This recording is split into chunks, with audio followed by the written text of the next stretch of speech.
Om.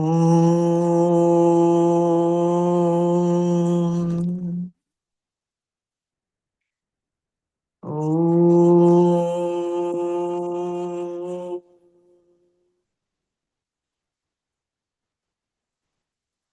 Om.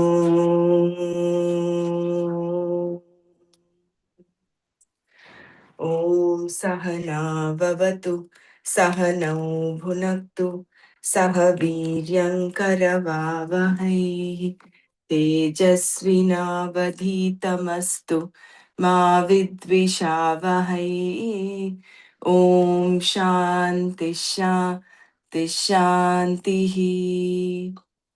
Narayanam Namaskritya Naram Chaiva Narottamam Devim Saraswatim Vyasam Tato Jayamudirayet.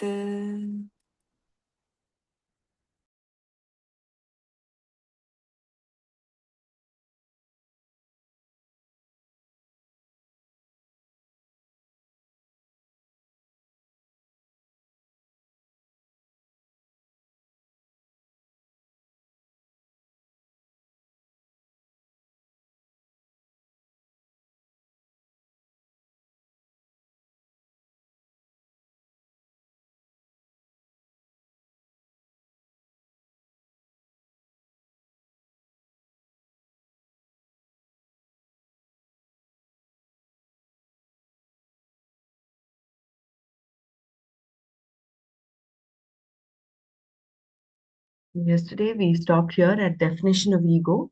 I'll just go one para before that. So we saw the definition of Mithya and Satya. Satya is that which exists and Mithya is that which is dependent upon Satya. That example given was that of a shirt and a cloth, and how you go on analyzing it till what remains is Satya. And Satya is that which is self-evident. And before that was how to get out of the orbit of samsara. And how to get out of it is through come out of the kartritva and the bhoktritva. To realize that I, the Atma, is a karta. Because as long as you think you are a karta, there is karma, and this gives rise to karma phala. And in order to exhaust that karma phala, you have to take a birth. So this cycle continues, and this is what is samsara. So samsara starts with the original sin or the original error, which is avidya, of not knowing that I am actually a karta. So from the kartritva comes samsara. Then we saw the definition of mithya and satya. I am neither the doer nor the enjoyer.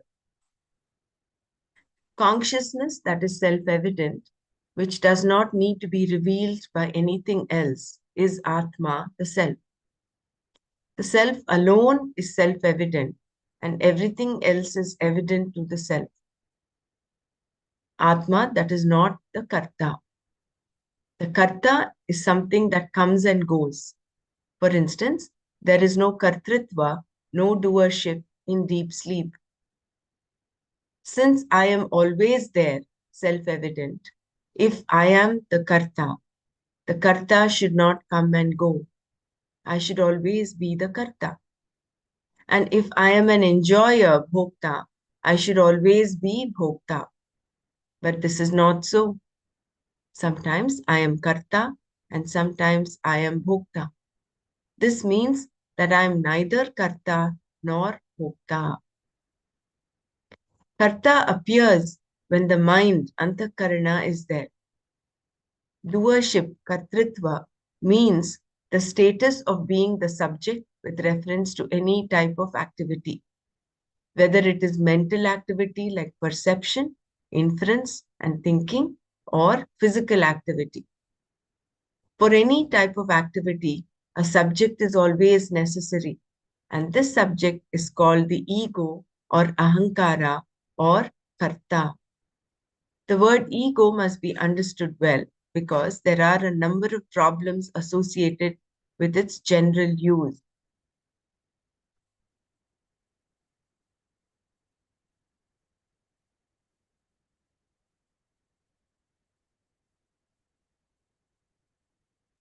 So doership, karta appears when the mind, antakarana, is there.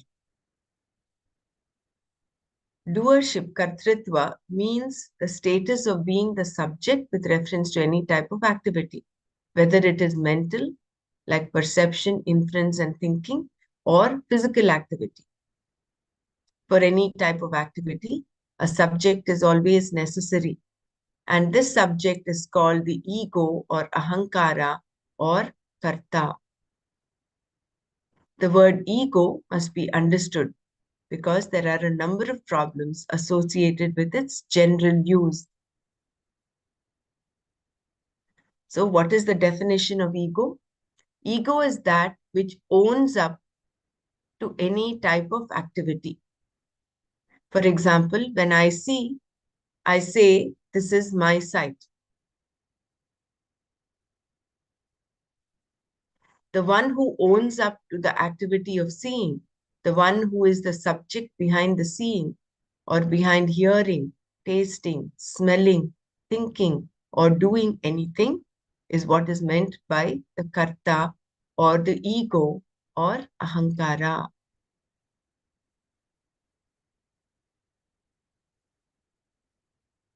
So, ego is that which owns up to any type of activity.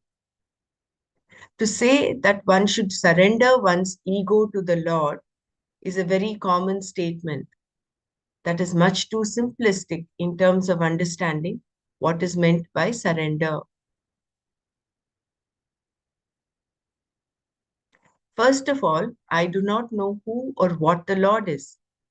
And why should I surrender the only ego that I have to this Lord? As it is, I have only a few things, and these things are owned by this ego. If I surrender it to the Lord, what will I get in return? Everything, I am told. The question that would arise would be, if the ego is already surrendered, who will get everything? Once I have surrendered my ego, I become totally decimated. Then, who is there to get anything out of that surrender? Nobody. Therefore, that type of surrender is useless. Also, the next question is, who is surrendering the ego? Somebody has to do the surrendering. It is the ego that has to surrender itself, and that is not possible. Again, if I am wearing a coat, I can surrender the coat. I can hang it somewhere or put it on someone's shoulders. Also, when I am the owner of the coat, it is easy to surrender it. If I am not the owner of the coat, I can ask you to take it, but I cannot surrender it because it does not belong to me.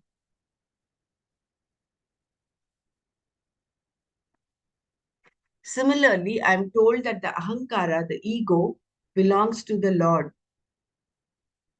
and that I must surrender it. How can I surrender what does not belong to me? I can only surrender what belongs to me. And if it belongs to the Lord, how is it that I do not know this? In fact, I think that everything belongs to me, including the Lord. Why else would I address him as my Lord? To address the Lord, I must be there because I am here. He is the Lord. If I am not here, where is the Lord? He is the Lord because I call him Lord. And if there is a Lord, and this Lord includes everything, then I have nothing to surrender. I have only to know. Furthermore, if I have to surrender to a Lord who is separate from me, then I am the ego. Who then is to surrender this ego? The ego alone has to surrender. How can the ego surrender? The one who surrenders is the ego. And being the one who surrenders, the ego can only surrender what it owns. The owner cannot be surrendered. If the ego has to surrender to the Lord, something else must be there to surrender it.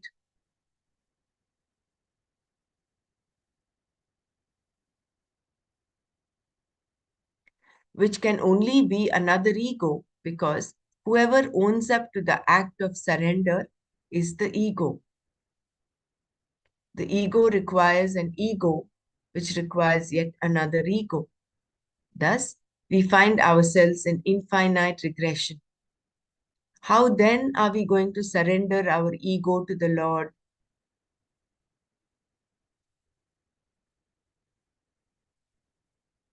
Surrender is an attitude. Surrender is an attitude, a mature attitude.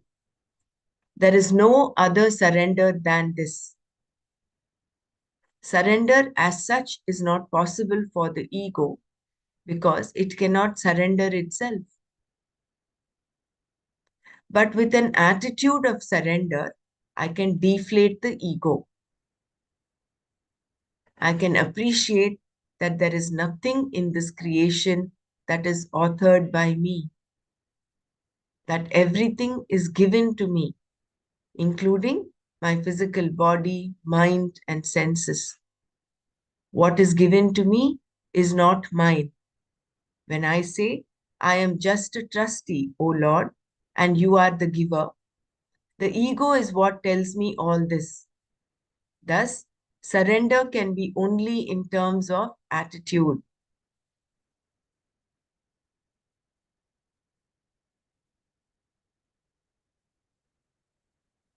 Then, how does one get rid of samsara? Only by getting rid of the ego, the karta.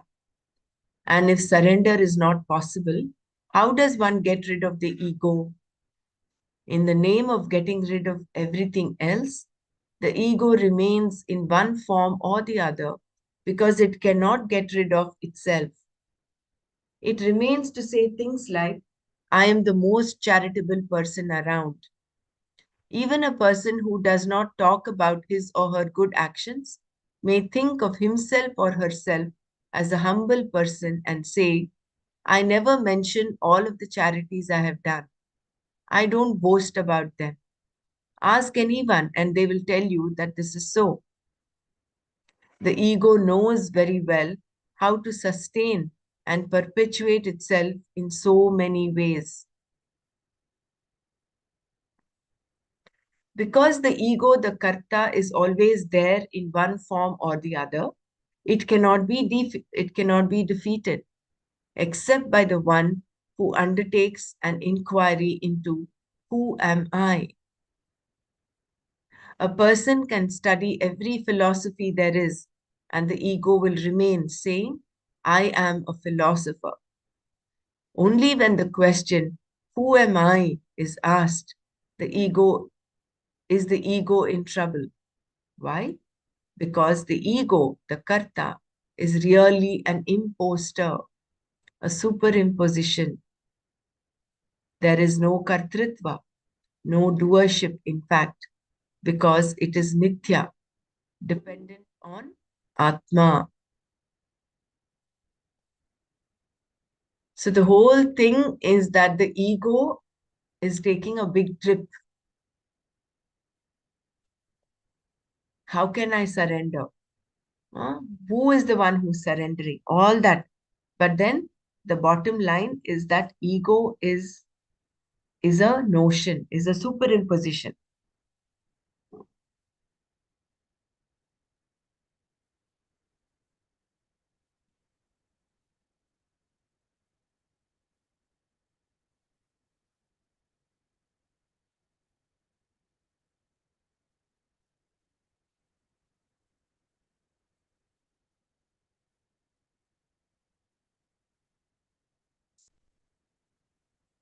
Negation by knowledge. When the truth of oneself is recognized, the ego does not go, strictly speaking. Rather, this recognition is what makes one see the ego as mithya. The going of the ego, then, is purely in terms of negation, badha, or destruction, nasha, by knowledge. The word destruction is generally used in a physical sense, such as destroying an object so that it no longer exists in that form. Here, destruction of the ego is purely in terms of negation, badha. Negation by knowledge occurs when an object is there, but its reality is taken away.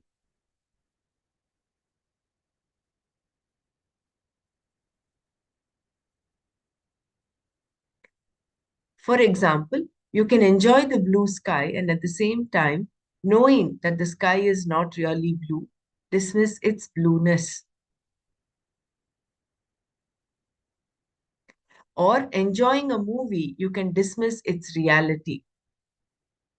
A child, on the other hand, cannot dismiss the movie as unreal because, for the child, the elephants, tigers, and everything in the movie are real. The child may even cry, not knowing that the objects and situations in the movie are only appearances and therefore mithya. Until the child knows the movie is mithya, the movie will remain real. This knowing comes by negation, badha, understanding an object or situation and removing the reality of it. Similarly, the ego is not removed, but the fact that it has no independent existence is understood.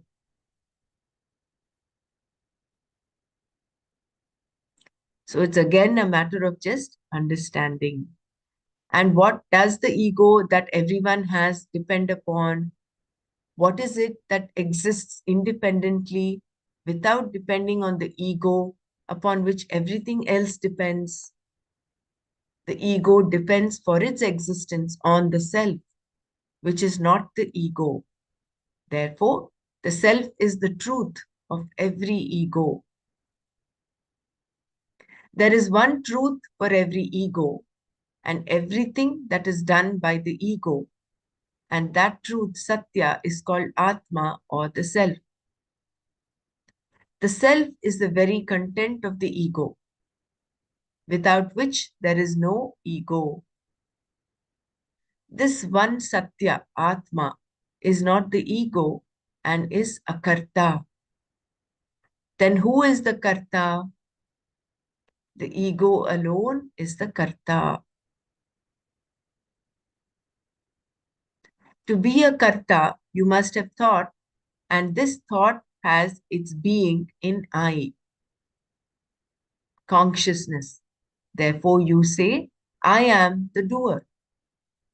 Doership itself is a thought centered on I. What is to be understood here is that while thought is centered on I itself is not centered on thought.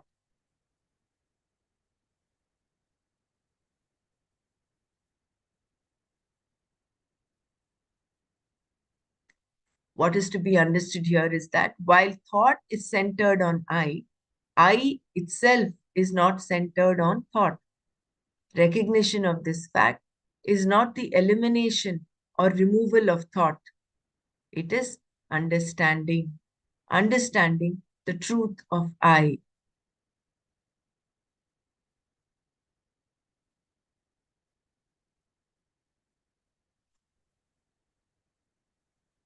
So, how to get rid of samsara was seen was to give up the kartritva. And what is this kartritva? Boils down to the ego. And what is this ego? It is only a superimposition upon the Atma. The more and more you ask, who am I? Is when you would understand that it is just mithya. It is not a matter of surrendering. It is not a matter of eliminating ego. It is a matter of recognizing. Let me know if you want me to repeat. Otherwise, we'll go forward and then come back and repeat the whole thing. Okay? Just give me a second.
No, I was not speaking anything. I was muted. So what I'll do is I'll go forward, read, and then we'll come back. Okay. How does one know Atma? How does the ego know the Atma, you may ask? The ego generally knows everything else. But how can it know Atma? Atma not being an object of the ego. In response to this question, there are those who will say the Atma will transcend the ego and you will know.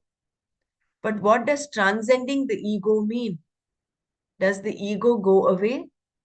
Does it come back?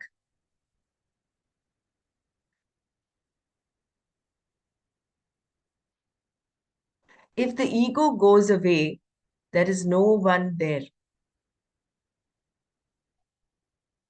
And if having transcended the ego does not come back, who will be there to know the Atma? If such were the case, gaining this knowledge would amount to becoming a vegetable. If the ego is transcended in order to know the Atma, it is definitely not going to come back. Therefore, this explanation is not acceptable. And if you transcend the ego, understand the Atma, and the ego comes back, who is it that who understood the Atma? It is the ego that has to understand the Atma. These kinds of statements about surrendering the ego and transcending the ego in order to understand the Atma are very confusing to people. Unfortunately, they are too often to be found in modern books on Vedanta and must therefore be seen for what they are. The means of knowledge are for the ego alone.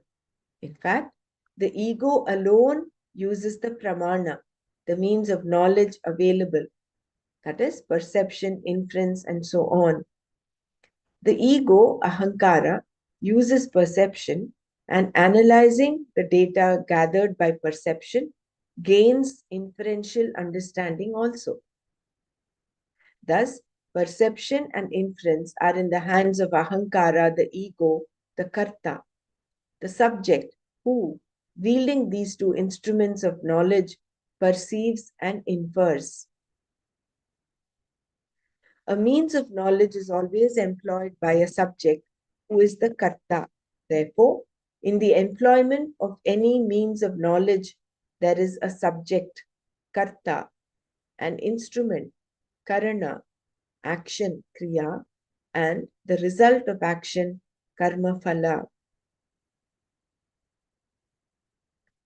So, a means of knowledge is always employed by a subject who is the karta. Therefore, in the employment of any means of knowledge, there is a subject karta, an instrument karana, action kriya, and the result of action karma phala. Whether a piece of knowledge or an action produces a result or not, there is always a karta behind it. Perception and inference wielded by the ego are not going to help you know Atma, because Atma is the very essence of the ego.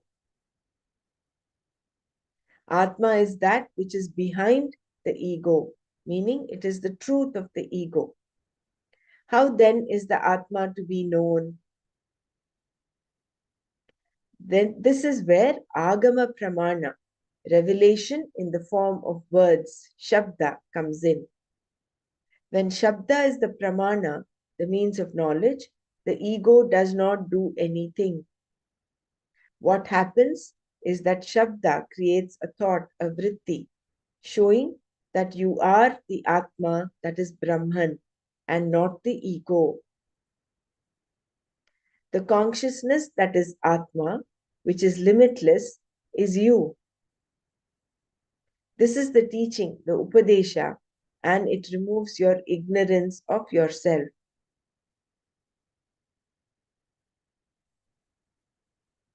So the Agama Pramana is revelation in the form of words, Shabda.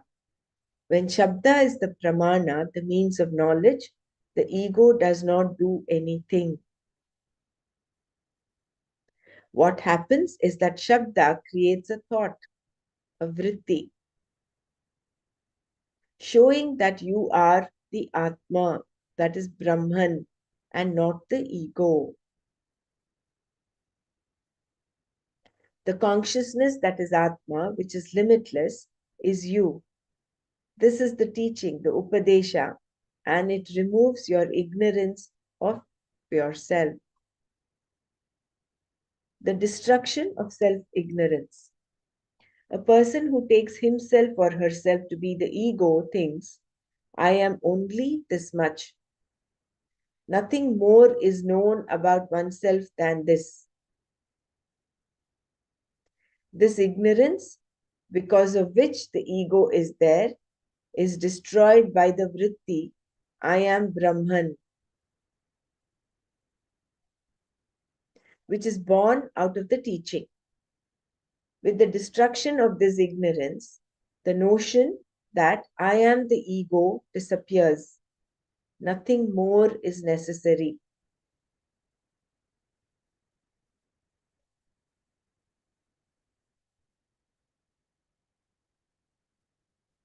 What happens to the ego in the wake of self-knowledge?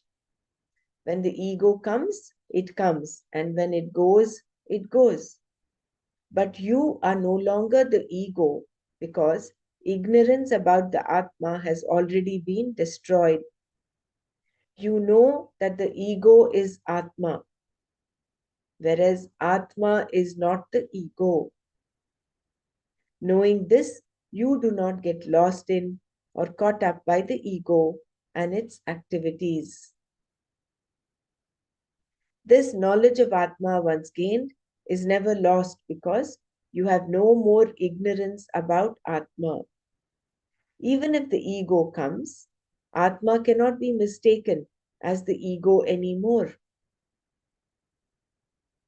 Ego is Atma, but Atma does not become the ego just because the ego came. Just because a perception comes or an inference is made, just because an action is done or a result is gained, just because something happens, Atma does not become the ego. Everything is Atma. Atma eva idam sarvam. And Atma is not any of them. When any action is done, the ego is there. But Atma is free from all action because it is not the ego. Similarly, the means of doing an action or its result is also Atma, whereas Atma is neither the means, the doing, nor the result. Similarly, the means of doing an action or its result is also Atma, whereas Atma is neither the means, the doing, nor the result. This truth being known, the person sees actionlessness in action. Karmani akarma darshanam.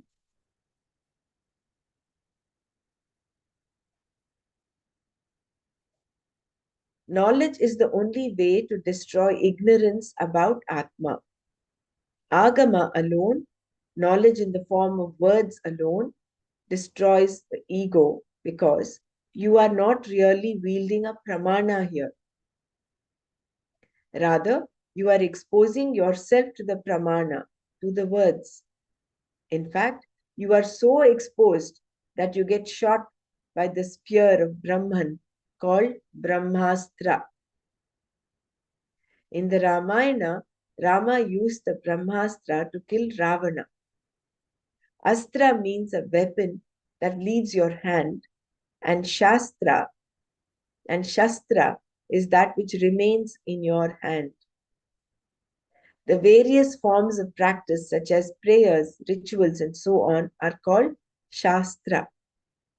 Whereas the statement, Tat Tvam Asi, you are that, is called Astra.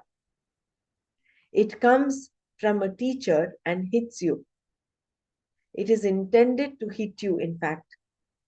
The statement comes out like a bullet and hits the exposed the ego, causing it to die. When the ego gets exposed to the teaching Tattvam Asi, it naturally dies, just as the many-headed demon Ravana did when he was shot by the Brahmastra. Tatvamasi, the Brahmastra, destroys the ego called Ravana once and for all. Rama tried various methods to destroy his enemy Ravana, but nothing happened. He would remove one head, but by the time he destroyed the second head, the first one was back again. This is like trying to remove all our desires. Just when we think one is gone, we find that another one has popped up in its place. Finally, Rama was told to use the Brahmastra. Only then did Ravana die.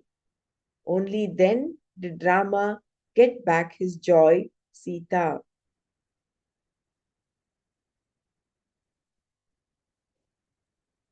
When the weapon Tattvamasi is used against the exposed ego, it is destroyed. Thus, you need not do anything except expose yourself to the teaching. This difference between employing perception and inference and exposing yourself to the teaching is what distinguishes this particular means of knowledge from all others. Exposing oneself to the teaching is lending oneself to an entirely different type of pramana operation. It comes from outside and destroys the ego by saying that you are Brahman. For this, no action is performed. You just expose yourself to the pramana with Shraddha, the faith that the pramana will give you self-knowledge.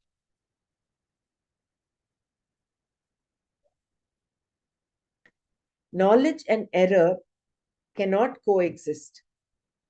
Shraddha is not doing anything and at the same time being totally alive to the pramana, having abandoned prejudices about you, the world, and God.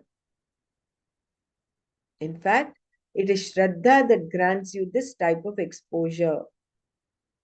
It is the attitude behind the exposure that brings one the knowledge. And against this knowledge, the ego is helpless because it is an error that has been corrected by the knowledge. No error is capable of standing as a coexistent partner to knowledge because knowledge and error cannot coexist. Nor can the error come back once knowledge has taken place. An object of error cannot return to the same locus where knowledge already is. It's like when there is light brought into a dark room, there is no darkness anymore. So therefore, knowledge and error cannot coexist. You may question this statement using the rope snake example. You may mistake the piece of rope for a snake and remove the error by seeing that the snake is actually a rope. But the very next day, you may again make the same error. This is possible because the existence of both the rope and the snake depends on a means of knowledge, your perception. And because the defect in your perception can occur again, the error can also occur again. Whereas the existence of Atma does not depend on any pramana. The self is not first seen by you and then recognized, as is the case with the rope snake. The self always is. Once the ignorance about the nature of the self is removed, there is no question of ignorance coming back.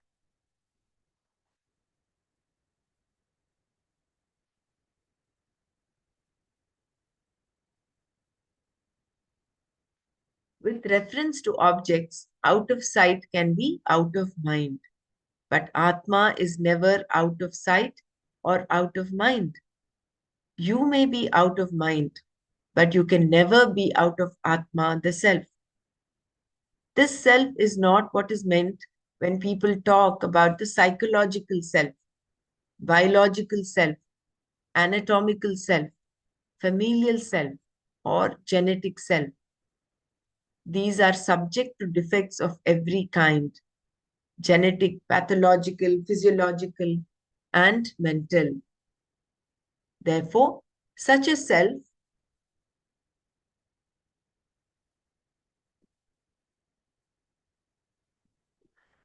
Therefore, such a self is always unacceptable to you. Even anatomically, you cannot accept yourself. Your nose is not of the right shape. Your hair is not of the right color, and so on. But this is not what we are discussing here. The self is different from all of this. Everything is the self, and therefore there is no way of being out of oneself.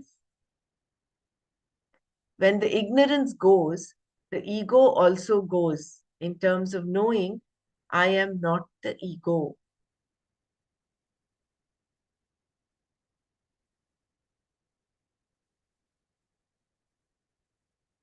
The ego that comes after this knowledge has taken place is not the same ego that was there before.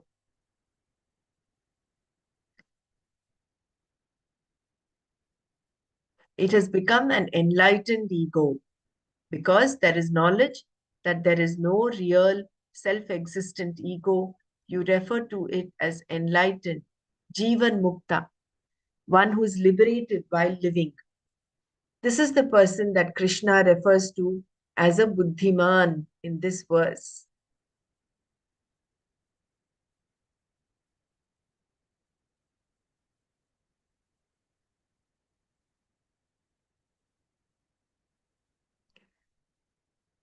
Knowing I am not the doer has nothing to do with action.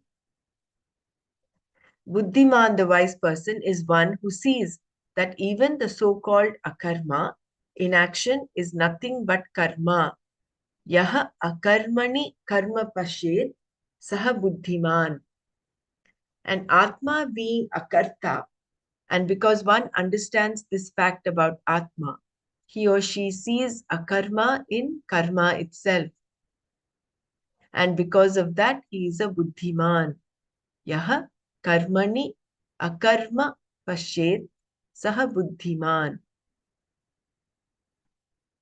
The person recognizes the fact of Atma being actionless, and that recognition, if it really is a recognition, is not altered whether karma is done or not done. This recognition has nothing to do with karma. It is a recognition of the Swarupa, the nature of Atma.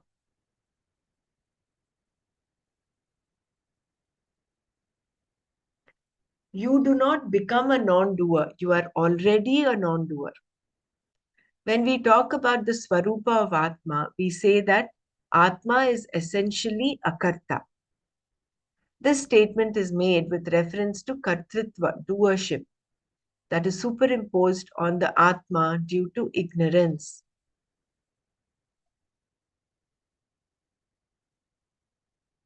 Generally, one has the mistaken notion, I am a doer, aham karta. And the correction of this mistake makes you see that you are a karta. That you are a karta is a fact to be recognized. Therefore, you cannot ask, when will I be able to become a karta? Nowhere is it said that you have to become an akarta, a non-doer. Only that you must see akarma in karma itself. There is no question of you becoming a karta. You are a karta. Atma is a karta, and to be a karta, you only have to see the fact. Then you are a buddhiman, a wise person among all people who have buddhis but do not use them.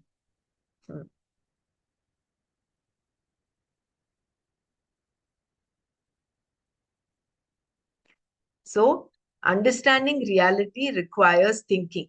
The meaning of Buddhiman is something like that of Dhanavan, a rich person, as we said before. To have money does not mean that you are a rich person. Only if you have money to give are you a rich person. The man who has money to spend on himself and on others when necessary is a rich man. Whereas a man with money who does not think he has enough to spend on himself or for a cause is simply a moneyed man. He is not a rich man. The difference between a moneyed person and a rich person is important to understand. The rich person is one who feels rich. A man who has only a rupee in his pocket and gives it to someone who has not eaten for 2 days is a rich man because although he had so little, he had money to spare. He has no money, but he is rich. He is ready to spend. Whereas another man may have millions of rupees and may not be able to spend it on himself or on others. Such a person is moneyed but not rich.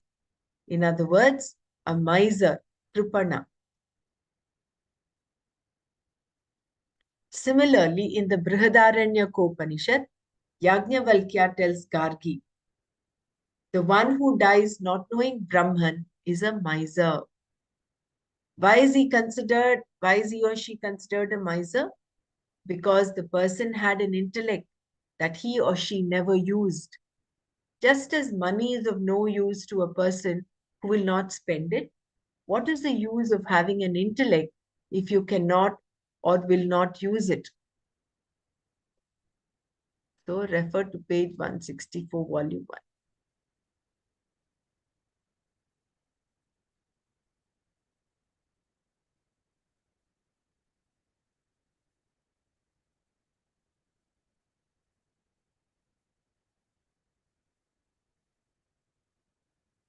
So similarly, right, one who has a buddhi and does not spend it is also a miser.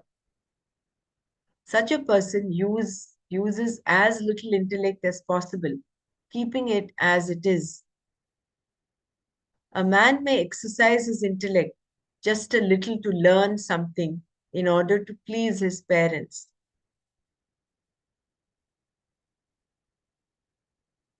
He may even get a job, but that is the maximum he is willing to use his intellect for. He does not read anything, not even the newspaper.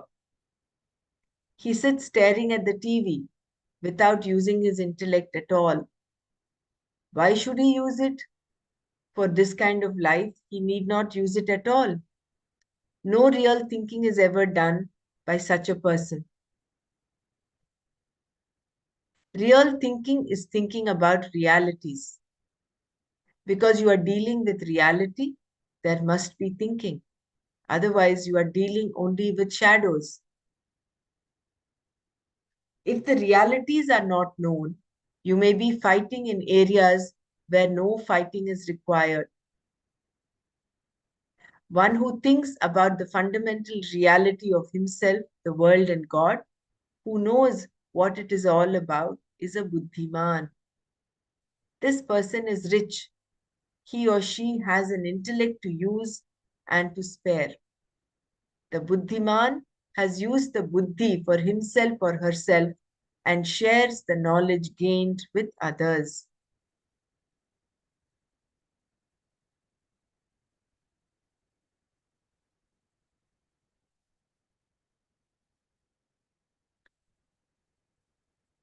Thus, in this verse,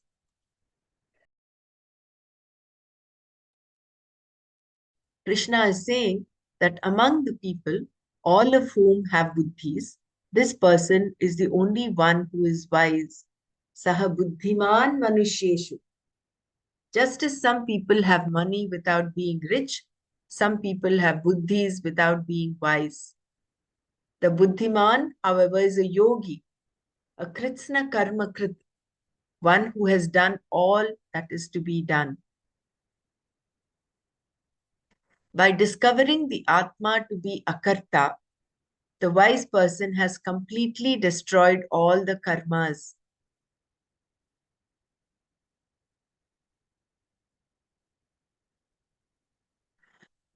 The self being full, Purna, there is nothing more for this person to do at any time.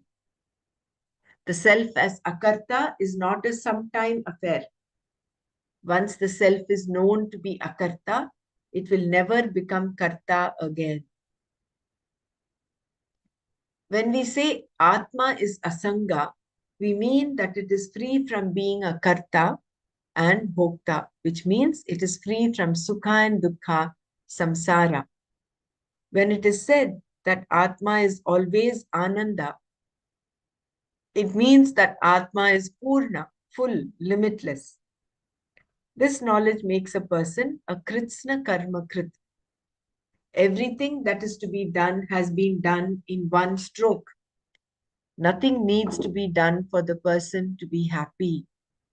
Whatever karmas the person had to fulfill by taking many births have all been fulfilled. All karma has been completely taken care of. Any activity he or she undertakes later is born of joy, not for gaining some security and happiness. The person may continue to do the same thing he or she did before. What one does not alter the fact that one is a karta.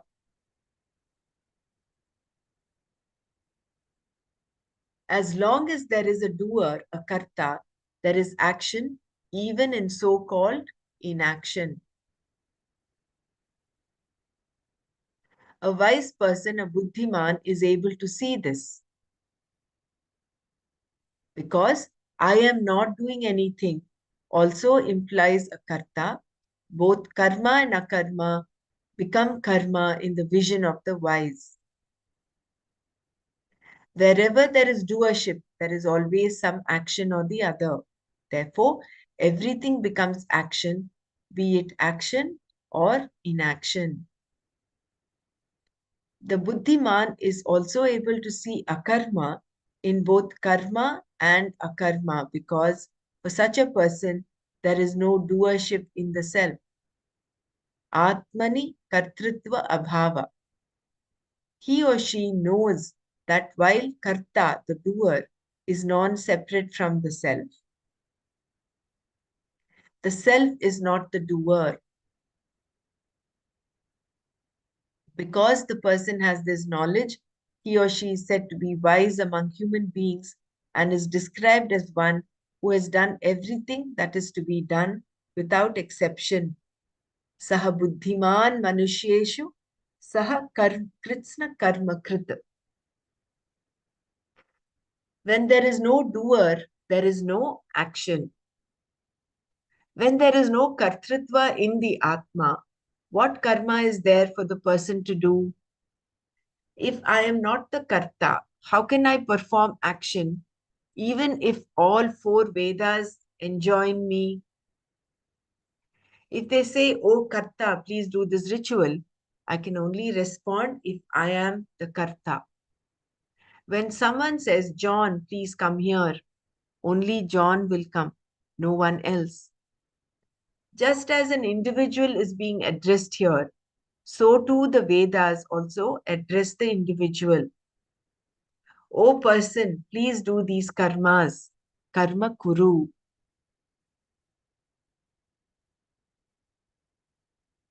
And who is the person the Vedas are addressing?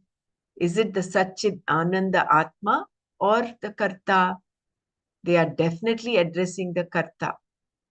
And what happens if there is no Karta? There is no response.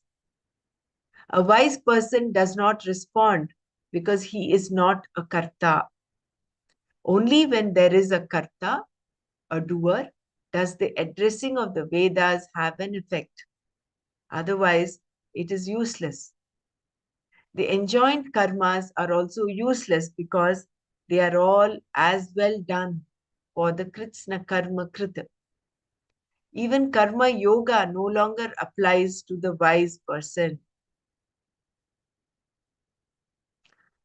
Powerful end statement. While we end with this, even karma yoga no longer applies to the wise person. So we'll see this tomorrow. There is no karma yoga for the jnani. We'll see this and then we'll come back and repeat the whole thing one more time. This is actually a pretty long verse. Very long, very important verse. So we'll stop here today. Anyone wants to share anything before we close? I know today was a continuous read, but we'll do a repeat of the reading tomorrow. So basically, ego is about it being a mithya. And it is only Shabda Pramana that it is not inference. It is only Agama Pramana. The Shabda Pramana, that is Tattvamasi, makes you see the reality of what is. You do not need to become a karta. You are a karta as Atma.